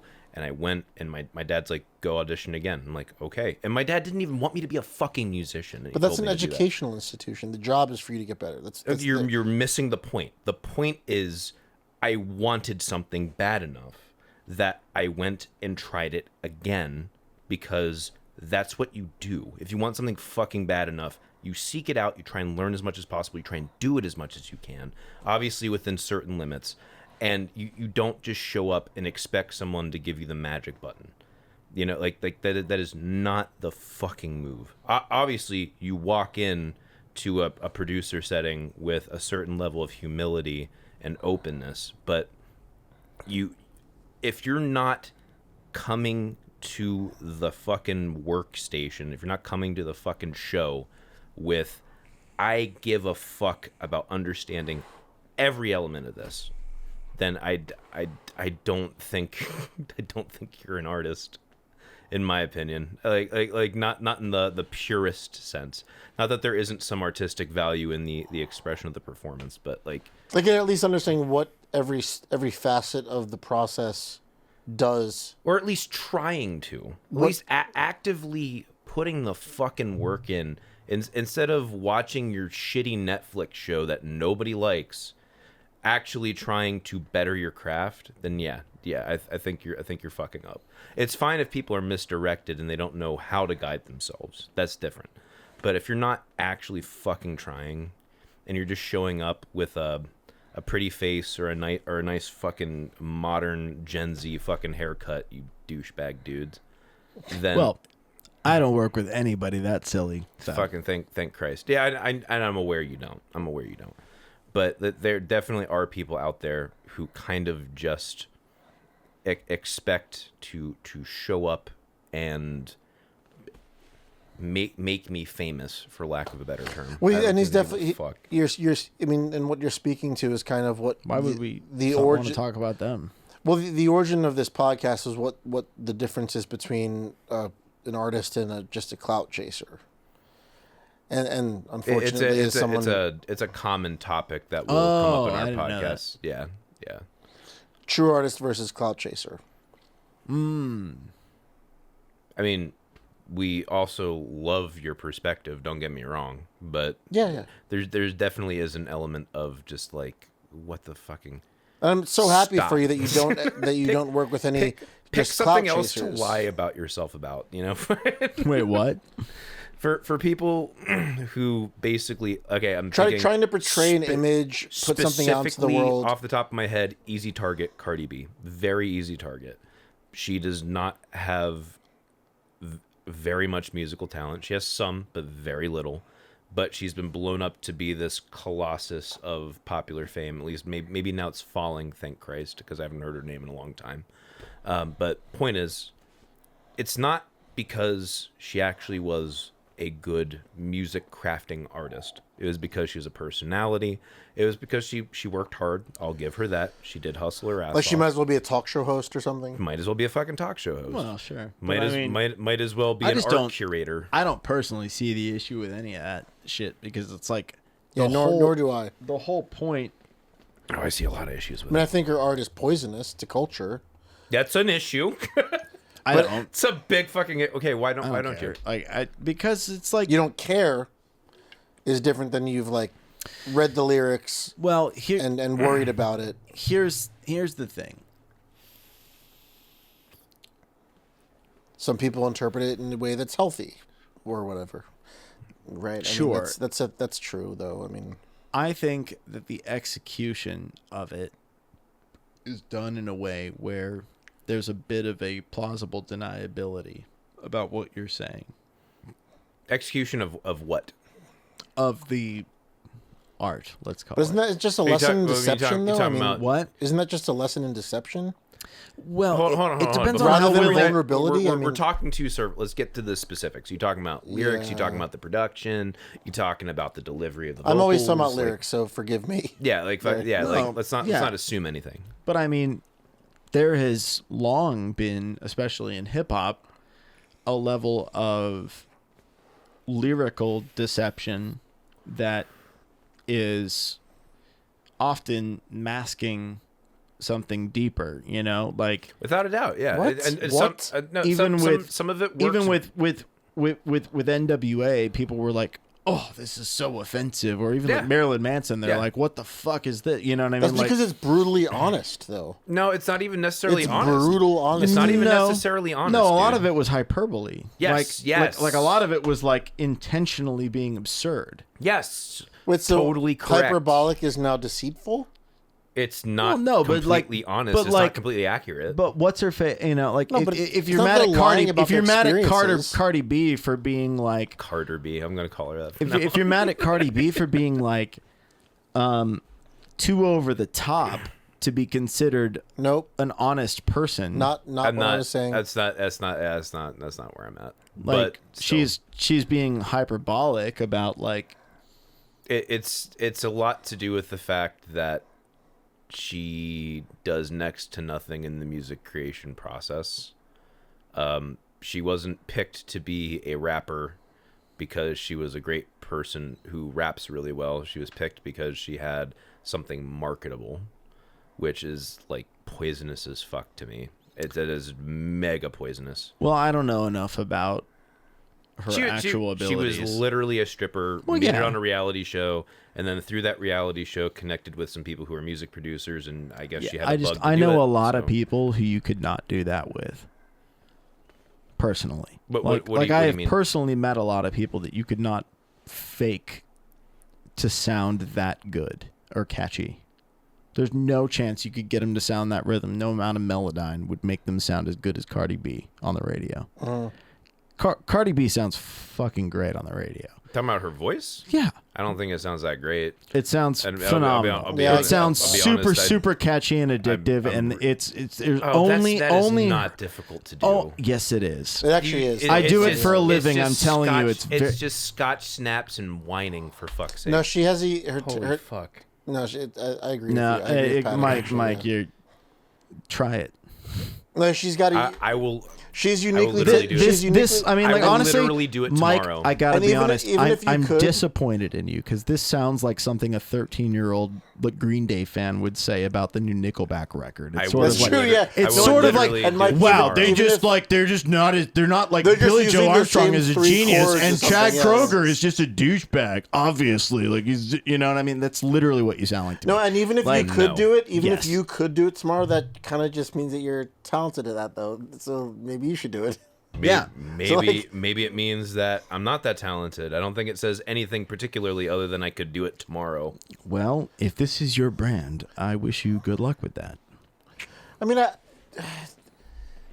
no, like the timbre, her timbral quality and her delivery is really unique. Oh, and- no. Well, listen. Given, yes, it's like a clone of Nicki Minaj. Sure. Yes. It's like a worse Nicki Minaj. Sure. other than that, like, I don't really know why we would zone in so much on something like that, particularly. I only brought it up because it was an easy example to me of someone who is obviously not sound designing, not writing the beats, not doing any of that shit. Maybe she's curating to an extent, but she's certainly not sitting there in the studio being like, no, you know what? Instead of this 808, we need a fucking 909 or some shit. Like, she's not doing any of that fucking shit. She doesn't know jack fucking shit about a compressor. Well, have you seen that meme? The one that's like, I mean, Celine Dion doesn't know jack shit about a compressor. What the fuck?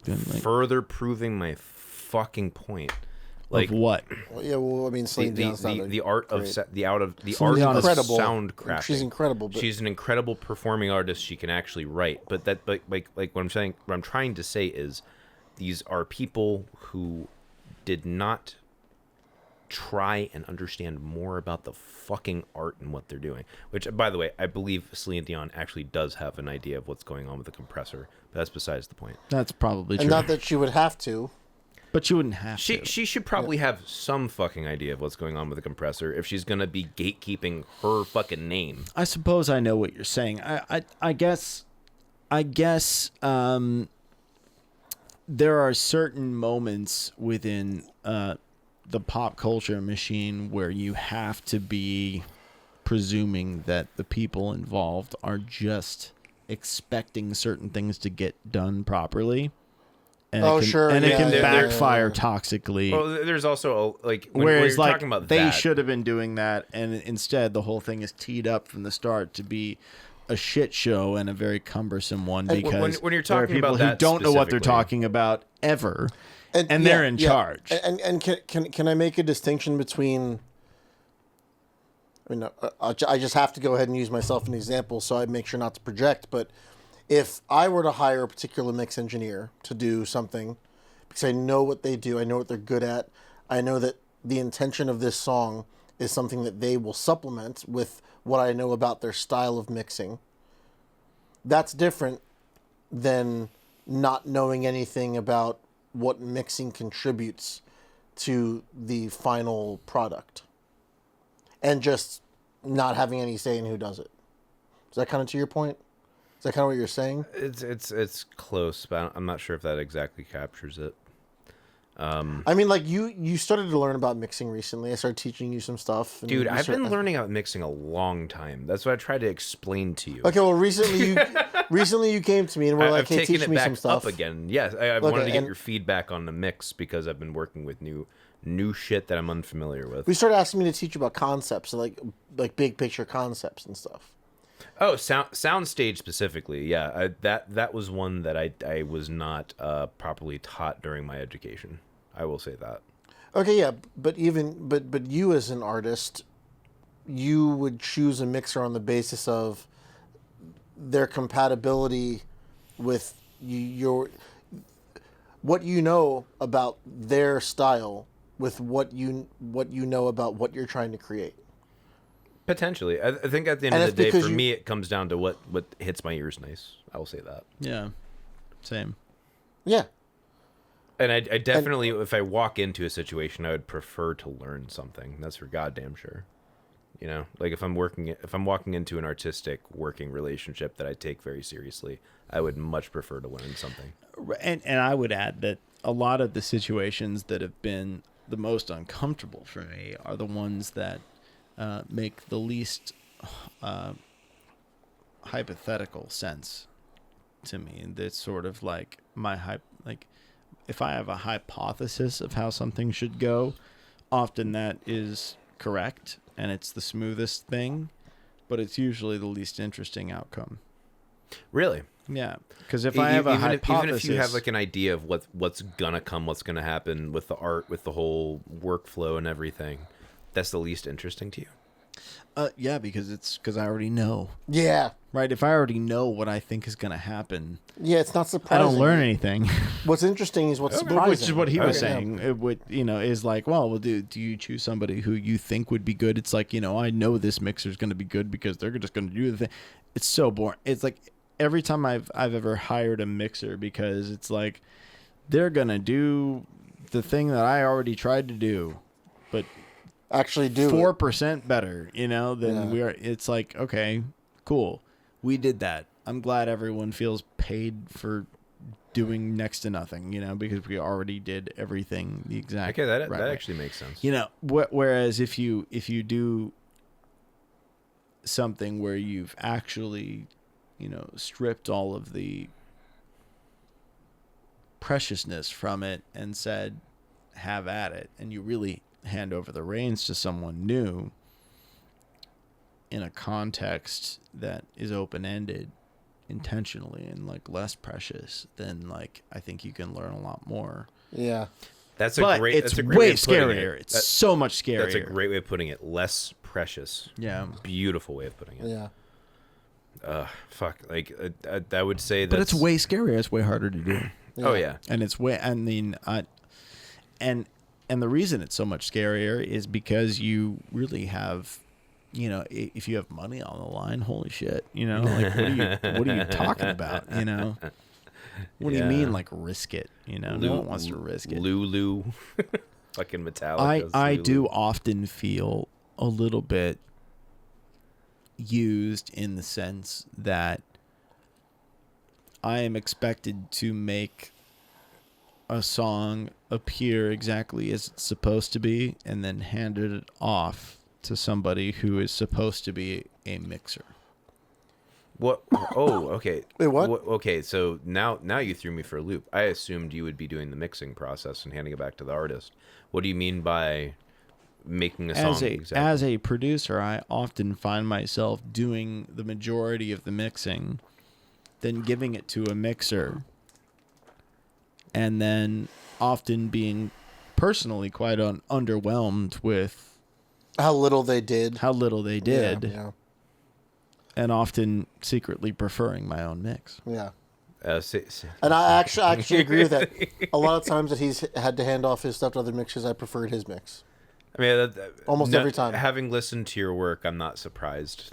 To be funny thing is, likelihood is that what you actually heard was what the other guy did, because that's what came out. And that's becoming very normal. I mean, you hear on a lot of these like mixing podcasts and stuff, it's like a lot of people are like starting to admit that like what they do is they instead of asking for the stripped mix, they actually asked for the printed stems. Yeah, yep. And they start from there. Yeah. That's real. That's what they really want. What's his name? They Lou really Schmidt, want less John Schmidt. work.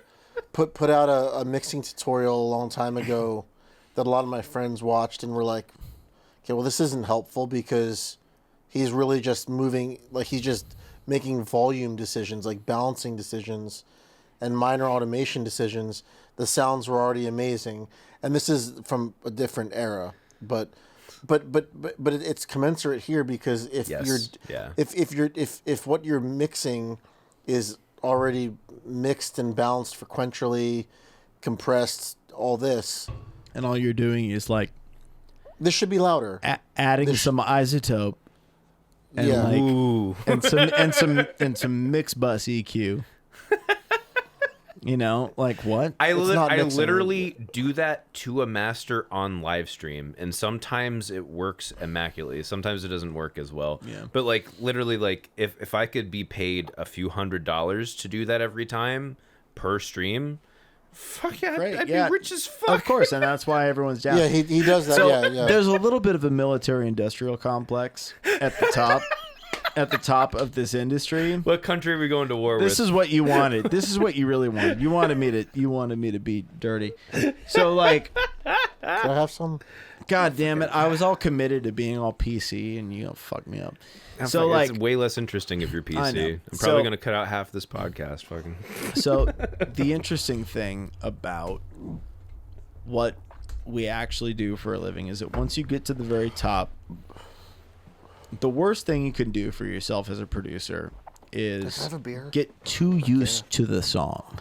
Yes. Oh, yeah. So like the nice thing about handing it off to somebody you trust and you really love their ears is that they're not too used to the song. Yeah, so they're going to yeah. fix your little shit and leave everything else the same, which They're also listening is in valuable. different room and a different What I set wish, of monitors. what I wish, Not even that. Not what even I that. wish is that co-mixing credits were standard.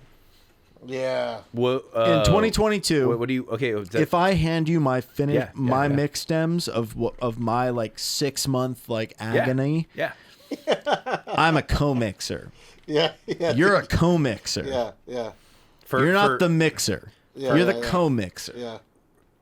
That would be cool. Yeah. That's what I wish was the deal. I think I might be missing a certain level of the premise, but hold on, I need to piss so. The fucking premise bad. is that if I print you my mix stems, and you're the mixer, then I'm the co-mixer.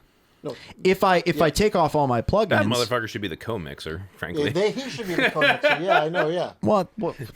Sure. What exactly? Yeah. Like That's the point. especially since we're paying him cash. Yeah. Exactly.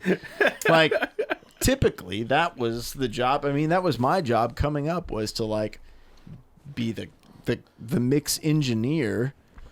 Was that? Yeah. That's the whole thing, man. The whole thing is perverted by what do you call it? Politics.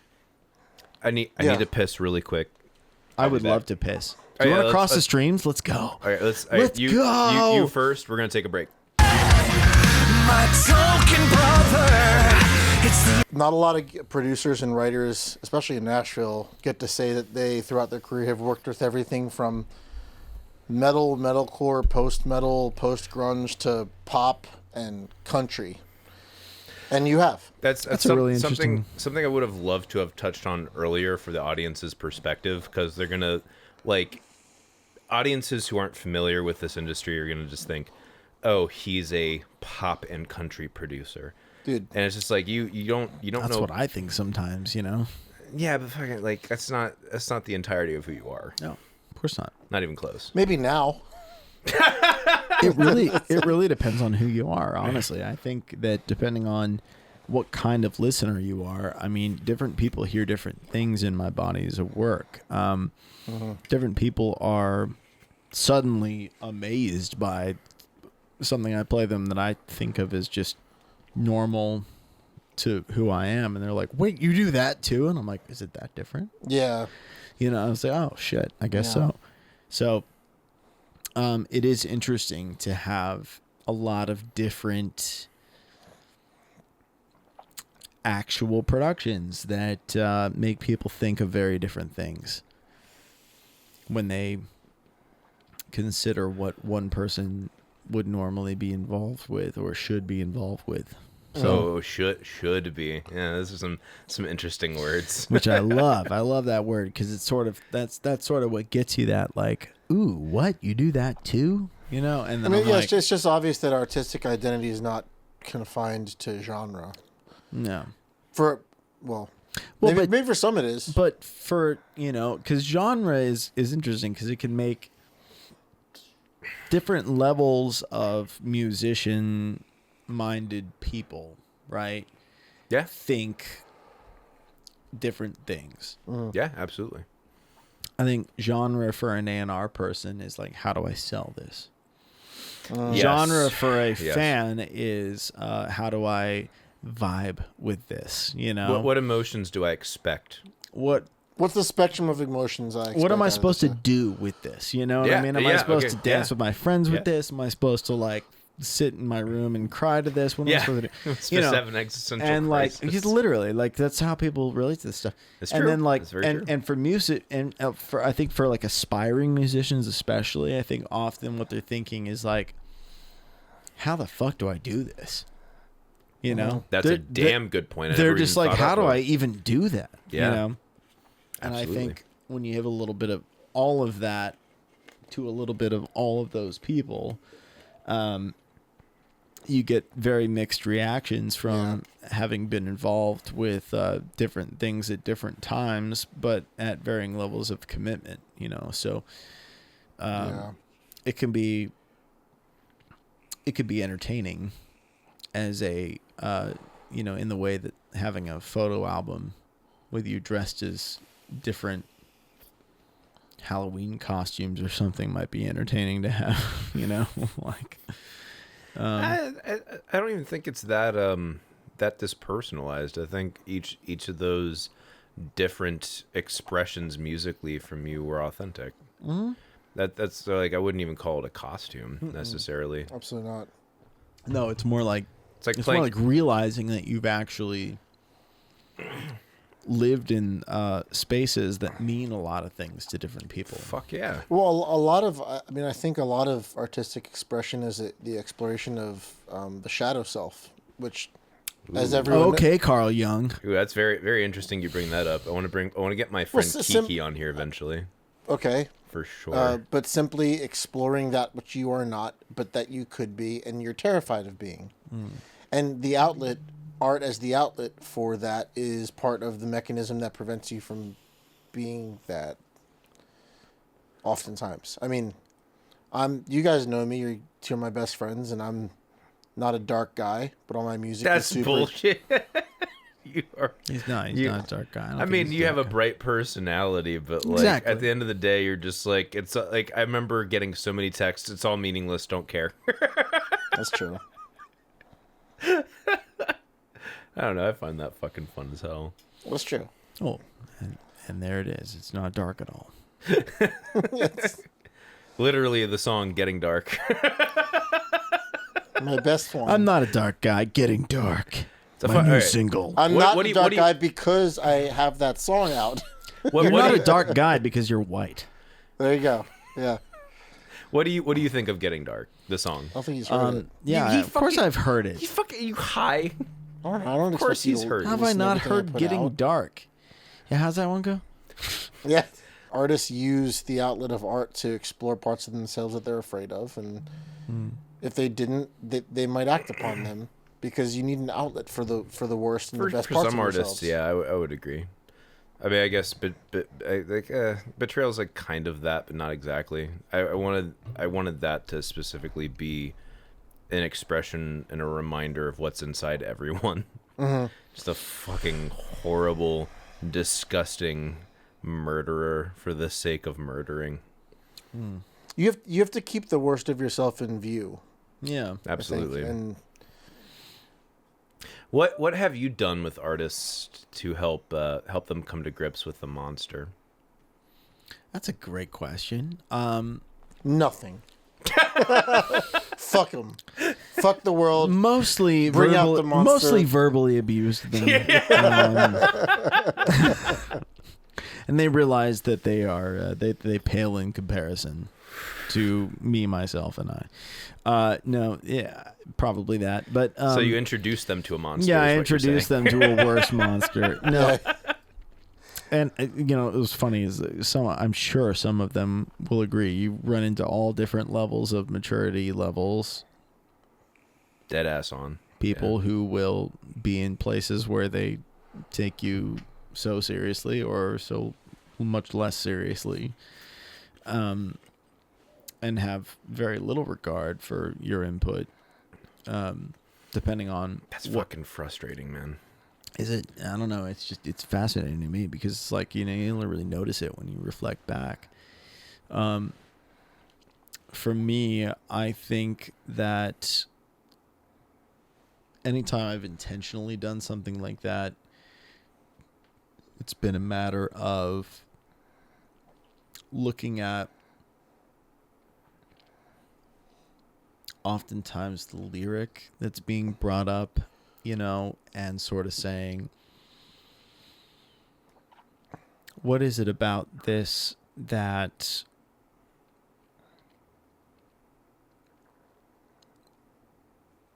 makes me feel existentially relevant? So I think the best moment of that I could say that I've intentionally embraced was probably Duality with Set It Off. Oh, cool.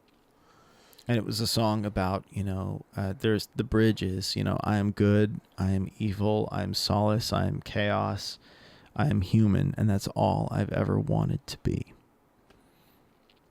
And that's, but the song is sort of embracing this idea of like being a beast of burden on, on the spiritual world. Like we are people who we have desires and we have greed and we have sexual needs that, you know, come in and out of phase with the needs of the emotional needs of ourselves and each other.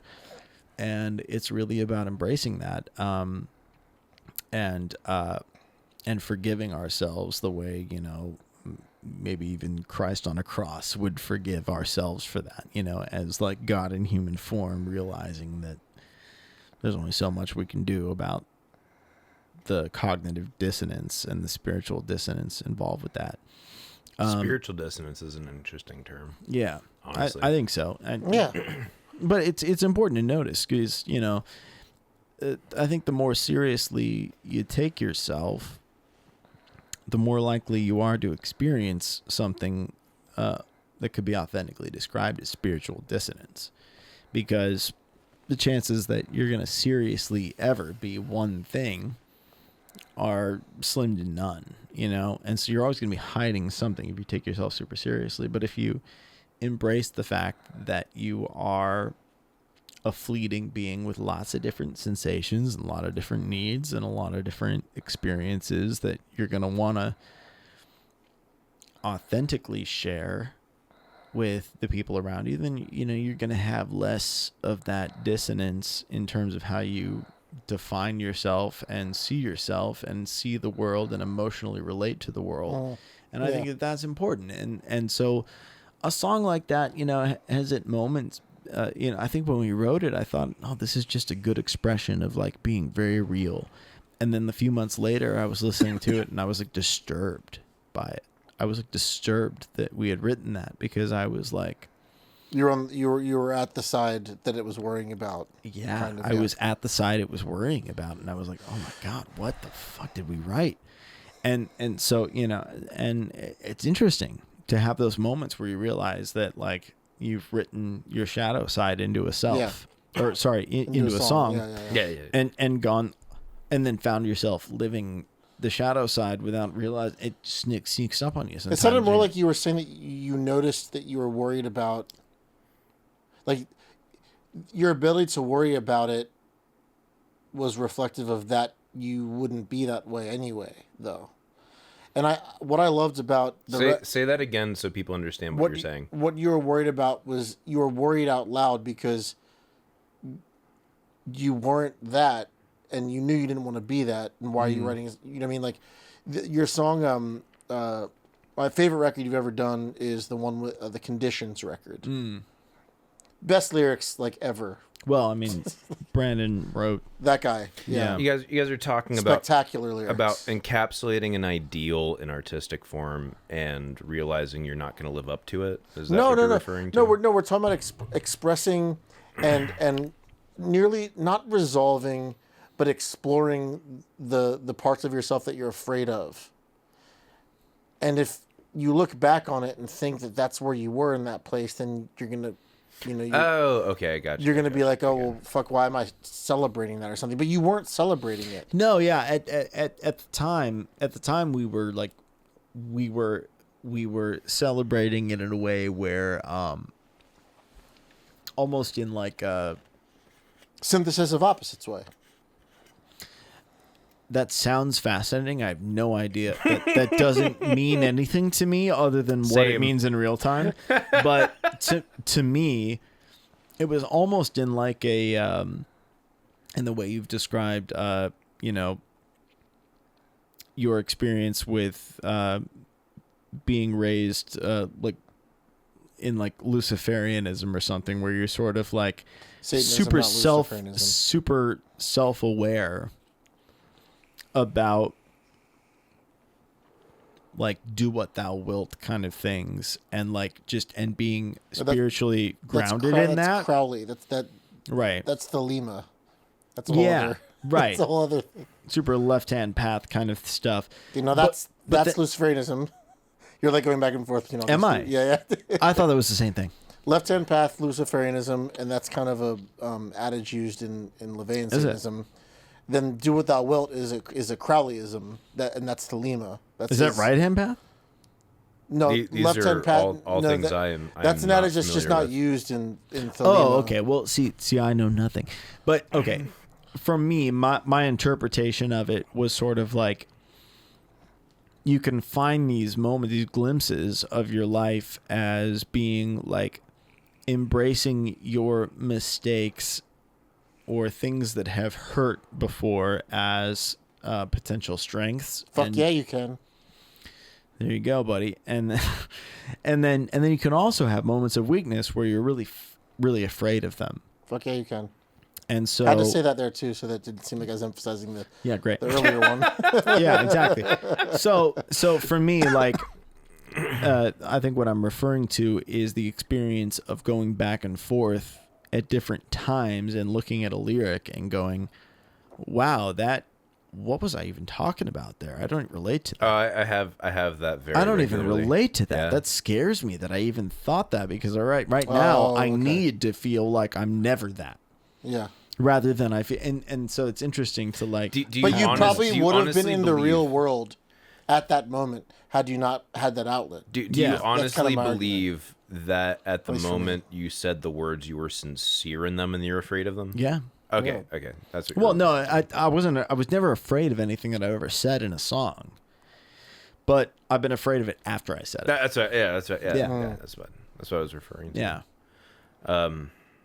Yeah, because at the time that you're exploring that part of yourself, Fucking Kim It's- by Eminem. it's Perfect there. fucking example. Exactly. Yeah. Perfect. And I'm by, sure. By the way, one of, in my opinion, one of the greatest rap songs ever written. I love the fuck out of that song because every time I hear it, it gives me fucking chills.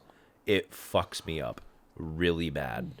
And we all know in the deepest fucked up parts of our heart that we don't want to acknowledge, there's a piece of us that understands that guy.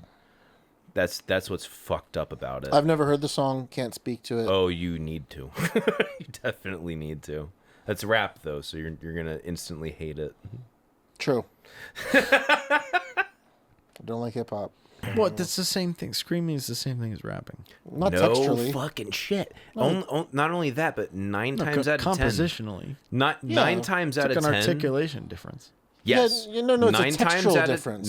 The same fucking thing. Okay. No, nine yes. times out of 10, Articulation. the That's screaming. what we were talking about earlier. It's like the difference between a string part God being played fucking like damn it. I have like something with valuable tremolo to say. versus like But a scream isn't the pizzicato version of a legato. It's yes, it is. It's technically the same instrument, but doesn't have remotely the same texture. Neither. Yes. Yeah. I don't know. A pinch harmonic doesn't have the same texture as playing an open note with 50% velocity. Like at all. Either way. If it's so through the same amp point and the guitar. being, Anyway, Anyway. screaming 90% of the time does not have remotely as interesting rhythm as a lot of rap does, honestly. I mean, like throwing out the trash rap. I think if you include volumes, you'd find Okay, yeah, I to mean, not be true because that's basically what we were doing. Yeah, dude. obviously, That's a good point. volumes is an exception. I'm well aware. When I was working with volumes, it was like that was the whole point was to put like rap flows and screaming, like Which that is badass as fuck. That was really fun. If you apply it correctly, Oh, badass it's so as hell. fucking fun. It was. Oh, we dude, were fuck- just okay. rap flowing like Archspire. all day. Archspire, I think, is also a great example of this. That shit is hilarious. It is hilarious, but also like I'm sitting there laughing and smiling Yeah, the entire time. metronomically technical rhythms in the vocal. And in the instruments. Oh It's yeah, fucking but we're ridiculous. talking about vocals. But yeah, absolutely, yeah. What's funny is when I joined Periphery, the first couple songs I did, one of the things that was pointed out as being unique about my style of screaming, not singing when I sang, but screaming, was that I did it arrhythmically. So I was screaming emotively, but without rhythm. But I knew where to start and where to end. So like there would be peaks and valleys, and like I know that by this time I have to get this word, but there was no rhythm to it. It was totally arrhythmic and totally out of time. That doesn't. I don't. What? Yes, it was. I'll show it to you. I know. I'll show it to you. I know what he's referring to. is just a feeble plot. It's very rhythmic. That's it.